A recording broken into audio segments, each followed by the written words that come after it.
The most dangerous person in the room is usually the one saying nothing. Not because they're shy, because while everyone else is busy performing, they're watching people expose themselves in real time. You've seen it before. A group dinner. One person dominates the table. Loud opinions, forced laughter, constant stories, constant explanations. And then there's the quiet one. Still, calm, observing. Nobody understands why, but people keep checking their reaction anyway, because silence does something terrifying to the human brain. It forces people to imagine what you might be thinking. And most people scare themselves faster than you ever could. The nervous guy starts talking more. The fake confident guy starts bragging harder. The manipulative one starts testing you subtly. And then, suddenly, the quiet person knows exactly who everyone really is, without asking a single question. Most people think silence means weakness. Real psychology says silence often means control, because the people who speak the least usually notice the most, and the people who notice the most rarely lose. So answer honestly. Why does one calm, silent person make an entire room feel exposed? You were trained to trust noise. School rewarded the students who talked first. Work rewarded the employees who spoke in every meeting. Social media rewarded whoever demanded attention hardest. So your brain started confusing visibility with strength. But reality keeps humiliating that belief. The loudest person at the party is usually trying to be liked. The loudest person in arguments usually loses emotional control first. The loudest leader in the office often panics the second they stop receiving attention. Meanwhile, quiet people get underestimated because they don't advertise themselves emotionally. Adam Grant found something uncomfortable. Introverted leaders often outperform charismatic extroverts, especially around proactive teams. Why? Because quiet people don't rush to dominate conversations. They listen longer, observe reactions. Notice patterns everyone else misses. While loud people chase attention, quiet people collect information. That changes power immediately. Picture this: a workplace meeting. One employee keeps talking, interrupting, pitching ideas non-stop, laughing too hard at the boss's jokes. Another employee barely speaks. Most people assume the loud one is winning. Then promotion season arrives. And suddenly, the manager trusts the quiet employee more. Not because they were louder, because they looked emotionally stable under pressure. The loud employee revealed every insecurity in the room.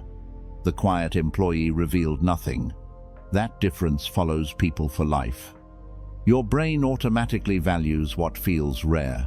Robert Cialdini built an entire psychology principle around this. Scarcity. The less available something is, the more important it appears. Words work exactly the same way. People who constantly talk reduce the weight of their own attention. People who speak carefully create psychological gravity. That's why one sentence from a quiet person can silence an entire group instantly, not because their words are magical, because silence created anticipation first, and anticipation controls attention. Daniel Kahneman explained that human beings operate through two systems. Fast thinking reacts emotionally. Slow thinking observes patterns quietly. Most loud people live inside fast thinking. Immediate opinions, instant reactions, emotional leakage everywhere. Quiet people slow everything down. That changes what they notice. Tone changes, forced smiles, fake confidence, jealousy hidden behind compliments.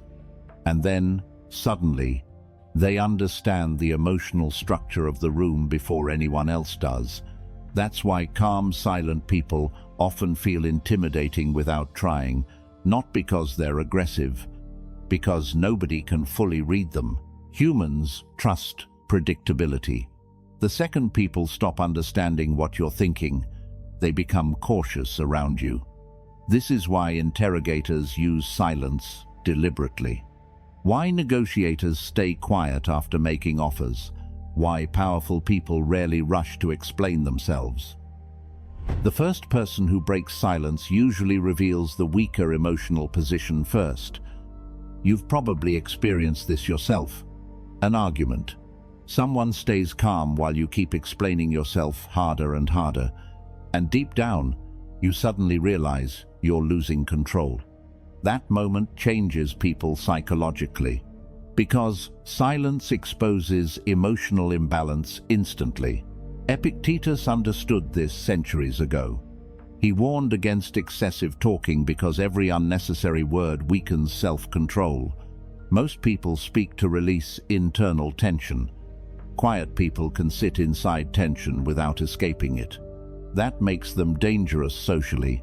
And here's the darker part nobody explains. The human brain automatically projects meaning onto silence. If you stay calm and unreadable, people start creating stories about you themselves. They assume intelligence, authority, confidence, sometimes even superiority, not because you said anything, because uncertainty creates anxiety, and anxious people start exposing themselves voluntarily. Watch what happens when a calm, silent person enters a room. The insecure person starts joking too much. The attention seeker talks non-stop. The manipulator starts testing reactions carefully. Meanwhile, the quiet person keeps learning everyone's weak points for free. One person is performing. The other person is studying the performance. That imbalance becomes power. Ever notice how the quiet person in breakup arguments often wins emotionally? Because the emotional person starts confessing everything first. Anger, fear, jealousy, neediness. The calm person learns exactly where the emotional pressure points are without revealing their own. And that's where social control quietly shifts. Loud people think attention equals power. Usually, it doesn't. Attention is temporary. Emotional control lasts much longer. And loud people leak information constantly without realizing it.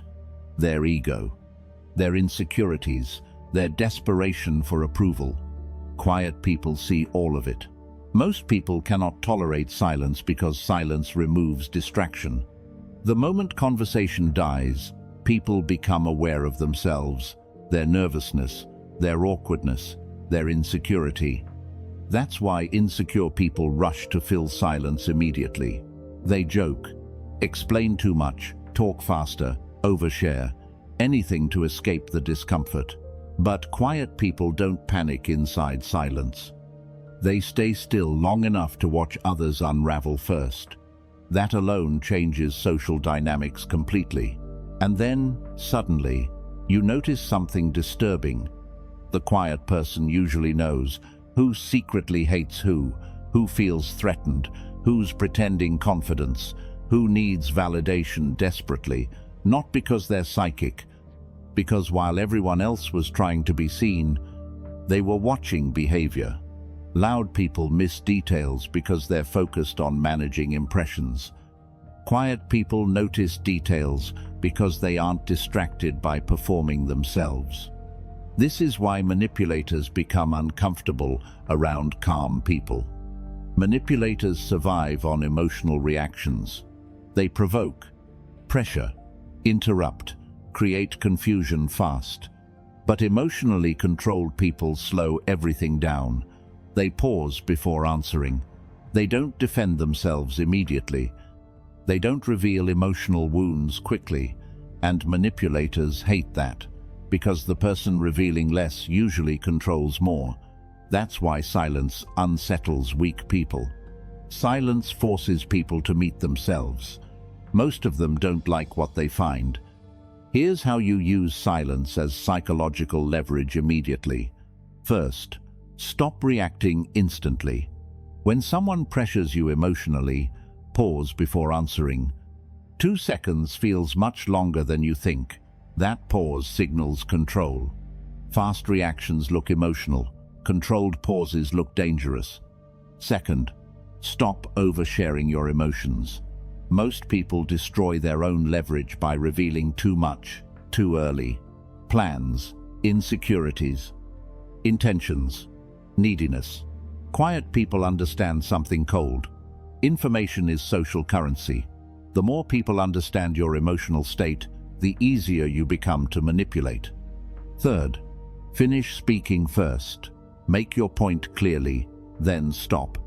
Do not over-explain. Do not soften every sentence. Do not beg people to understand you emotionally. Silence creates pressure, and under pressure, people reveal themselves automatically. Negotiators use this constantly. The person uncomfortable with silence usually becomes the person giving away power. Quiet people win because they understand something most people never learn. Power is not controlling the room. Power is controlling yourself, while everyone else loses control publicly.